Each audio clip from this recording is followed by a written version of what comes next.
এটা ভারতের দিয়ে ভারত এটা করাচ্ছে, ইসরায়েলের মুসাদ এখানে কাজ করছে। বঙ্গোপসাগরকে ব্যবহার করার জন্য আলাদা একটা জোন ল্যান্ড প্রতিষ্ঠা করে এই অঞ্চলটাকে তারা একটা বিশৃঙ্খলা সৃষ্টি করতে চায়। মূলত এটা পার্বত্য চট্টগ্রাম, খাগড়াছড়ি, রাঙ্গামাটি, বান্দরবন এই ১/১০ অঞ্চলকে যারা এখানে ইউপিডিএফ, জেএসএস, কেএনএফ যারা সশস্ত্র সন্ত্রাসী এখানে পার্বত্য চট্টগ্রামে করছে, অস্ত্র উদ্ধার করে সন্ত্রাসীদেরকে আইনের আওতায় এনে সর্বোচ্চ শাস্তির ব্যবস্থা করতে হবে।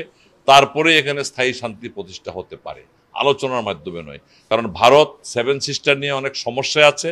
তারা বঙ্গোপসাগরটা ব্যবহার করতে চায় গভীর। তাদের এখন বক্তব্য হচ্ছে তারা আদিবাসী স্বীকৃতি চায়, তারা পাহাড় থেকে সেনাবাহিনীকে হটাইতে হবে, এটা চায়। তারা চাচ্ছে যে পার্বত্য চট্টগ্রামকে ভারতের সাথে সম্পৃক্ত হয়ে তারা থাকতে চায়, বাংলাদেশি হিসেবে তারা থাকতে চায় না। 246টা প্রত্যাহারকৃত সেনা ক্যাম্প পুনরায় স্থাপন করে নতুন নতুন ক্যান্টনমেন্ট করে নিরাপত্তা বলয়ের মধ্যে যদি আনা না যায়, তাহলে এখানে কখনো স্থায়ী শান্তি প্রতিষ্ঠা হবে না।